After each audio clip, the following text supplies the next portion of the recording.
నేను భారతదేశం కోసం చనిపోవడానికి సంసిద్ధంగా ఉన్నాను, గుర్తుపెట్టుకోండి. ఎందుకంటే నా ఇంటెన్సిటీ చాలా వైల్డ్గా ఉండదు. అంటే మాట్లాడితే సంస్కృతాన్ని తిడతారు, హిందీని మీరు రుద్దుతున్నారు, సౌత్లో దక్షిణాదిని అంటారు. అన్ని దేశ భాషలే కదా. మన తమిళనాడులో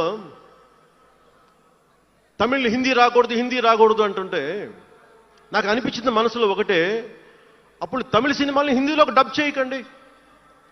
డబ్బులేమో హిందీ నుంచి కావాలి, ఉత్తరప్రదేశ్ నుంచి డబ్బులు కావాలి, బీహార్ నుంచి డబ్బులు కావాలి, ఛత్తీస్గఢ్ నుంచి డబ్బులు కావాలి, కానీ హిందీ మాకు వద్దంటే అదే న్యాయం. పనిచేసే వాళ్ళందరూ మనకి బీహార్ నుంచి రావాలి, కానీ హిందీని ద్వేషిస్తానంటే ఎట్లా? ఇవన్నీ మారాలి కదా. అందుకని భాషల్ని ద్వేషించాల్సిన అవసరం లేదు.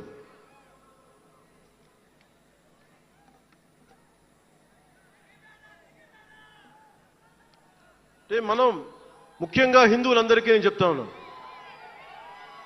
మీరు ముస్లింలను చూసి మీరు నేర్చుకోండి. పవిత్ర రంజాన్ మాసంలో ఉపవాస దీక్ష వహిస్తున్న నా ముస్లిం సోదరులందరికీ నా హృదయపూర్వక రంజాన్ శుభాకాంక్షలు. సంస్కృతాన్ని తిడతారు, గుళ్ళల్లో సంస్కృతాలు మంత్రాలు చదవకూడదంటారు. ముస్లిమ్స్ ఆ మాట అంటున్నారా?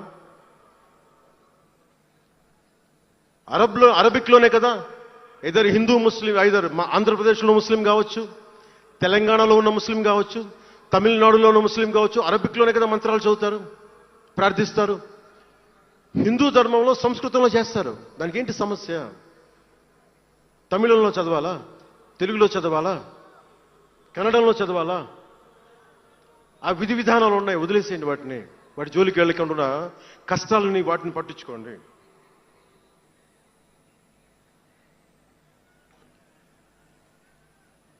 మాట్లాడితే భారతదేశాన్ని ఉత్తరం దక్షిణం అంటూ ఉంటారు. ఆంధ్రాని తెలంగాణ విభజన సమయంలో తెలంగాణ ఇవ్వకపోతే మేము ఈ భారతదేశానికి సంబంధించిన ఒక అన్న స్టేట్మెంట్లు చూసాం, అలాంటి నాయకుల్ని చూసాం. ఆంధ్రాని విభజిస్తుంటే ఆంధ్ర వాళ్ళు మేము ఇక్కడ సంబంధం లేదు, మేము భారతదేశంలో ఉన్నవన్న స్వయం నాయకులు నా దగ్గర అన్నారు. అంటే తెలంగాణ ఇవ్వకపోయినా, ఆంధ్ర ఇవ్వకపోయినా, విడగొట్టినా మేము భారతదేశంలోంచి విడిపోతామన్న మాటలు మీరు ఎలా మాట్లాడతారు? అంటే ప్రతి ఒక్కరికి కోపం వచ్చినప్పుడల్లా కట్ చేయడానికి భారతదేశం ఏదైనా కేక్ ముక్కడ్డా మీ అందరికీ? కట్ చేయడానికి, భారతదేశ సమగ్రతని విధ్వంసం చేయడానికి ఒక్కడు ఉంటే నాలాంటి వాళ్ళు 10 కోట్ల మంది బయటకు వస్తారు. తస్మాత్ జాగ్రత్త. నార్త్ సౌత్ డిబేట్కి నా సమాధానం ఒకటే. ఉత్తరాదిన ఉన్న హిమాలయాల్లో ఉంది పరమశివుని కైలాసం. దక్షిణాదిన ఆయన కుమారుడు కుమారస్వామి మురుగన్ నివాసం. ఈ దేశాన్ని విడగొట్టే ధైర్యం, సాహసం ఎవ్వడికి ఉందని నేను అనుకోను. ఆ భయం నాకు లేదు. వారు ఎంచుకున్న ప్రదేశం ఈ భారతదేశం.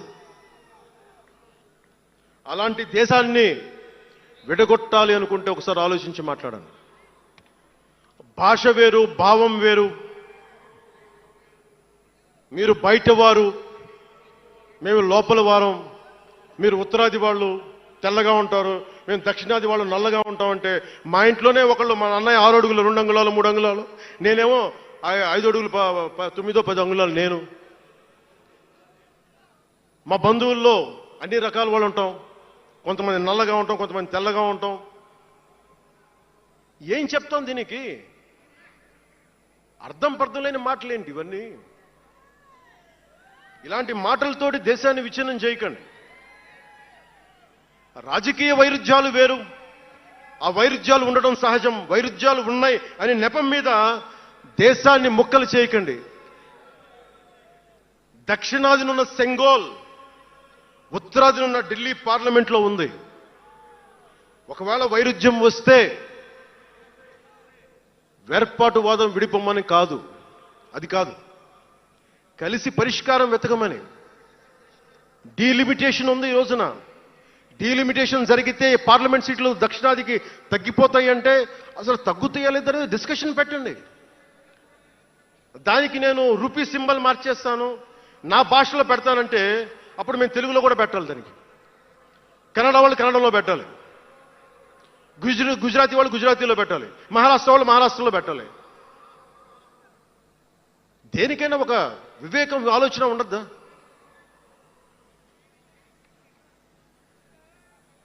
ఉన్నత పదవుల్లో ఉన్నవారు మీరు చాలా ఆలోచించి చేయాలి, చాలా ప్రభావితం చేస్తాయి మీ మాటలు.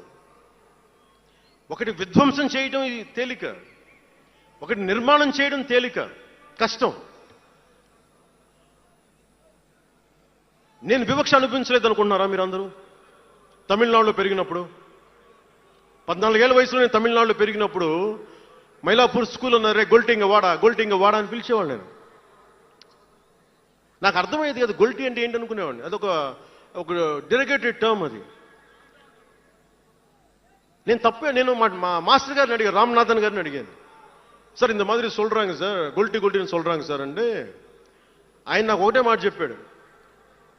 వాళ్ళని పిలిచాడు, వాళ్ళు తిట్టాడు ఏదో, ఏంటి సార్ గొల్టీ, ఎందుకు సార్ గొల్టీ మీనింగ్ అంటే ఆయన ఏదో నవ్వి వదిలేసి ఆయన ఒక మాట అన్నాడు, అరే తెలుగుని రివర్స్ பண்ண గొల్టీ అని சொல்லுவாங்கடா, அப்படி என்ன பெரியார் வந்து தெலுங்குக்காரன் தான்டா, பெரியார் வந்து தெலுங்குக்காரன் தான், బలిజన్ నాయకుడు సార్ అవరు.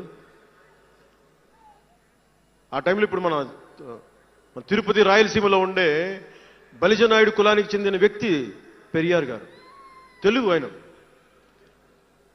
ద్రావిడ ఉద్యమ రూపకర్త. సో అందుకని భాషదేముంది,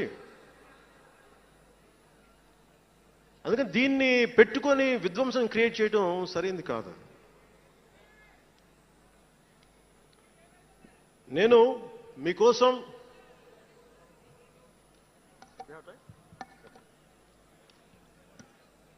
జన సైనికులకి, వీర మహిళలకు, నాయకులకు, అండగా ఉన్న శ్రేయోభిలాషులకు, ఆదరించిన ప్రజలకు, నమ్మి నిలబడ్డ సహచరులకు ఒకటే చెప్పదలుచుకున్నాం, మీరే నా బంధం, మీరే నా అనుబంధం, మీరే ఈ జనసేనానికి రక్త సంబంధం.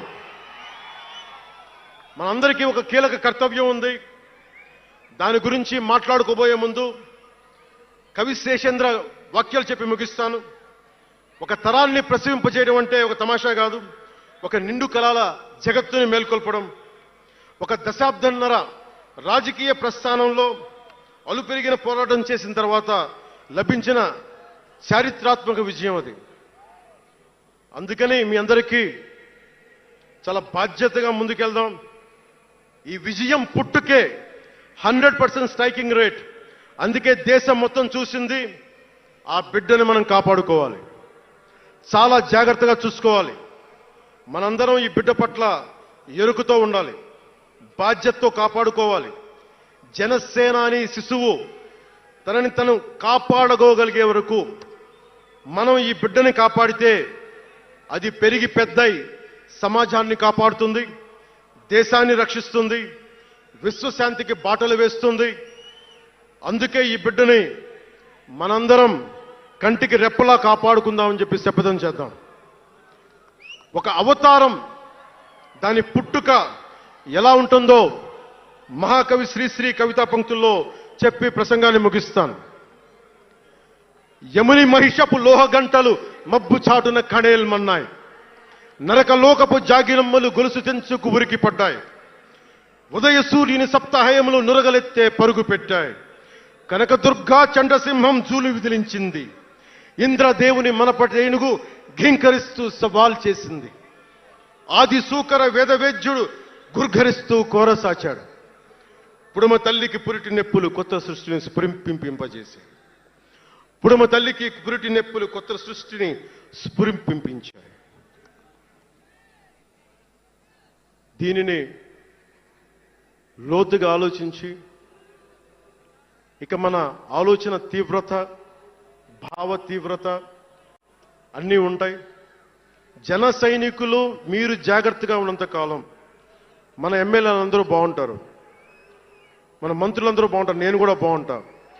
మీరు డిసిప్లిన్లో పెట్టాల్సింది మమ్మల్ని కూడా డిసిప్లిన్లో పెట్టండి మీరు.